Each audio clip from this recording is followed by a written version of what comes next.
Hello दोस्तों, welcome है आप सभी का हमारे यूट्यूब चैनल में। आज की वीडियो में हम बात करेंगे कि सफरिंग्स ऑफ ट्रैवलर्स यानी इंग्लिश को हम लोग पढ़ना और समझना कैसे सीखेंगे। तो आज की वीडियो कुछ ऐसे ही टॉपिक पर है। सो गाइज, अगर आपको इंग्लिश पढ़ने में या फिर उसका अर्थ समझने में या फिर टेंस समझने में या फिर ग्रामर में कोई प्रॉब्लम है तो आज की वीडियो में मैं बात करूँगा। इस सफरिंग्स ऑफ ट्रैवलर्स के थ्रू मैं आपको पढ़ना समझना सिखाऊंगा। सो गाइज, वीडियो के एंड तक बने रहेंगे और मिलेगी आपको पूरी जानकारी। ठीक है, तो अब क्या करेंगे, यहाँ पर जैसे आप देख रहे हो सफरिंग्स लिखा है ना, तो सफरिंग्स ऑफ ट्रैवलर्स। सफरिंग्स माने होता है कष्ट। ठीक, सफरिंग्स माने होता है कष्ट। और उसके बाद आपका मतलब होता है का, की, के, चाहे जो आप करें वो होता है। फिर उसके बाद ट्रैवलर्स माने होता है यात्रियों। ट्रैवल्स मतलब क्या होता है, यात्रियों। ठीक, तो सफरिंग्स ऑफ ट्रेवलर्स का मतलब होता है कि यात्रियों का कष्ट। देखिए, जब ये इसका अर्थ निकालेंगे तो कष्ट का यात्रियों लिखा है, लेकिन जब इसको हम सीधा करेंगे तो हो जाएगा यात्रियों का कष्ट। क्या होता है, तो अब चलिए बात करते हैं कि अब जो मैं इस पे टॉपिक दिया हूँ सफरिंग्स ऑफ ट्रेवलर्स पर, क्या टॉपिक है उसकी बात कर लेते हैं। ठीक, तो यहाँ पर देखिए लिखा हुआ है कि on 15 March 2024 I was invited by my friend Jawahar to attend the marriage ceremony इधर लिखा हुआ है, ठीक है, of his elder brother in Saharanpur. ठीक, तो आइए अब इसको हम लोग करते हैं। आन का मतलब होता है पर। आन का मतलब क्या होता है, पर, या फिर यहाँ पर को भी ले सकते हैं। 15th ये डेट है, ठीक है, और मार्च ये हमारा महीना है। ठीक, फिर उसके बाद 2024 ये तो सन है, इसका ईयर हमने लिख दिया। आई का मतलब होता है मैं। आई का मतलब क्या होता है, मैं। वास का मतलब होता है था। फिर उसके बाद इनवाइटेड। इनवाइटेड का मतलब होता है बुलाया गया या आमंत्रित किया गया। तो यहाँ हम लिख देंगे आमंत्रित, आमंत्रित। ठीक, आमंत्रित। यहाँ पर देखिए वर्ब की सेकंड फॉर्म आई है, तो ये हमारा पास्ट इंडिफिनिट टेंस है। कौन सा टेंस है, पास्ट टेंस है, आमंत्रित। उसके बाद बाई का मतलब होता है दोबारा। माई का मतलब होता है मेरे। ठीक, फिर उसके बाद फ्रेंड का मतलब होता है मित्र या फिर दोस्त। ठीक, मित्र का नाम क्या है, जवाहर, तो यहाँ पर जवाहर लिखा हुआ है। फिर उसके बाद टू का मतलब को होता है, लेकिन लिया नहीं जाता। अच्छा, अटेंड। अटेंड मतलब होता है सम्मिलित।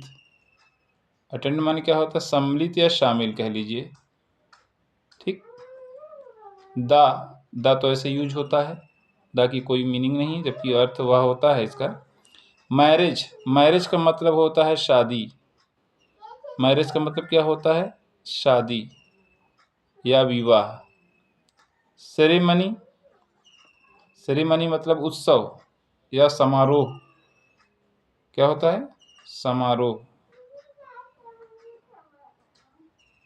फिर उसके बाद आप का मतलब का होता है। इसका मतलब होता है उसका, यहाँ पर अपना कह सकते हैं। एल्डर के माने होता है बड़ा। ब्रदर का मतलब होता है भाई। इन में सहारनपुर। सहारनपुर ये जगह का, शहर का नाम है, आप लोग सहारनपुर जानते भी हों। ठीक, अब चलिए मैं आगे रीडिंग करके फिर आपको इसी तरह से इसकी हिंदी अर्थ एक एक वर्ड की बता दूंगा, जिससे आपको किसी भी इंग्लिश की हिंदी अर्थ निकालने में कोई प्रॉब्लम नहीं होगी। ओके, सो गाइज, अगर आपको वीडियो अच्छी लग रही है तो चैनल को सब्सक्राइब जरूर करें, वीडियो को लाइक और अपने दोस्तों में शेयर भी करें। I was very glad to receive the invitation and decided to go by train. When I reached the station, I saw a great rush of people before the booking window. ठीक है, यहाँ तक हमने पढ़ा। अब यहाँ तक की इसकी हिंदी क्लियर करता हूँ। आई का मतलब होता है मैं। वास का मतलब था। वेरी का मतलब होता है बहुत। ठीक। ग्लैड के मतलब होता है खुश। टू का मतलब को होता है, को लिख दे रहे हैं। रिसीव माने होता है प्राप्त करना, प्राप्त करना। ठीक। द इनविटेशन माने होता है निमंत्रण, निमंत्रण। ठीक, या दावत कह सकते हैं आप। एंड का मतलब तो आप जानते ही होंगे, और होता है। डिसाइडेड माने होता है निर्णय किया, निश्चय किया, निश्चय किया। अब यहाँ पर टेंस की बात करेंगे तो वर्ब की सेकंड फॉर्म लगी है, यहाँ पर हमारा पास्ट इंडिफिनिट है, निश्चय किया। टू गो, गो का मतलब होता है जाना। ठीक। बाय ट्रेन, ट्रेन द्वारा, रेलगाड़ी द्वारा, रेलगाड़ी। और बाई का मतलब द्वारा होता है, द्वारा।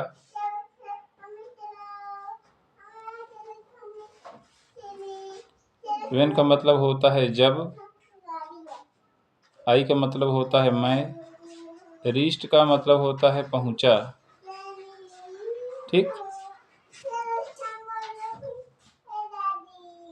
द स्टेशन का मतलब स्टेशन ही होता है, या प्लेटफार्म। आई का मतलब मैं। सा का मतलब देखा। आ का मतलब एक हो गया। ग्रेट का मतलब होता है बड़ी। रश, रश के माने होता है भाग दौड़। ऑफ मतलब का। पीपल के माने होता है लोग।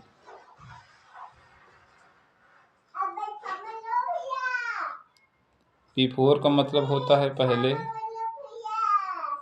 द बुकिंग विंडो, बुकिंग मतलब बुक करना ना, बुक करना। विंडो का मतलब होता है खिड़की।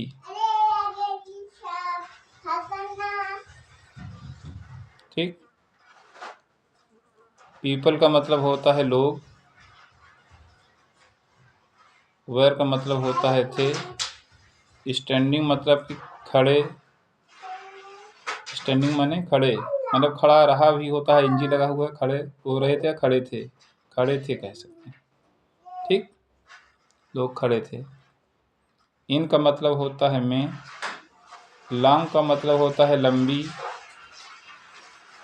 लाइन का मतलब लाइन या कतार, पंक्ति भी हम कह सकते हैं।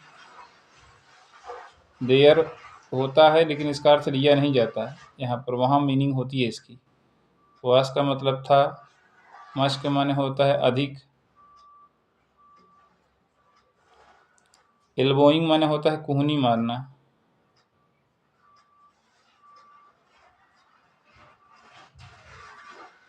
एंड का मतलब और। पुशिंग का मतलब होता है धक्का मारना, धक्का मार रहे थे, मार रहे थे। सो का मतलब होता है इसलिए।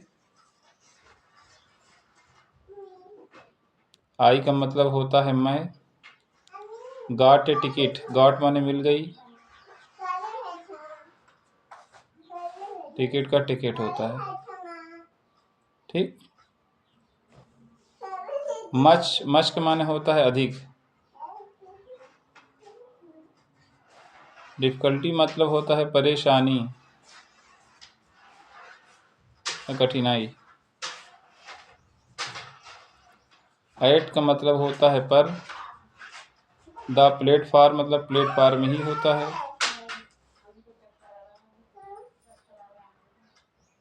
द एटमॉस्फियर, एटमॉस्फियर का मतलब होता है वातावरण या माहौल। वाज मतलब कि था। नॉइजी माने होता है शोरगुल। ठीक। तो दोस्तों आज की वीडियो हमारी यहीं तक, मिलते हैं नेक्स्ट वीडियो में और भी अच्छी टॉपिक के साथ, और हम आपको पूरा जो है बताएंगे कैसे किसकी हिंदी क्या होगी। लेकिन जब तक आप लोग इतना ही देखें और प्रैक्टिस करें अच्छे से, और कोई दिक्कत है तो आप कमेंट ज़रूर करें। वीडियो को लाइक चैनल को सब्सक्राइब जरूर करें। Thank you so much. आज की वीडियो के लिए मिलते हैं नेक्स्ट वीडियो में।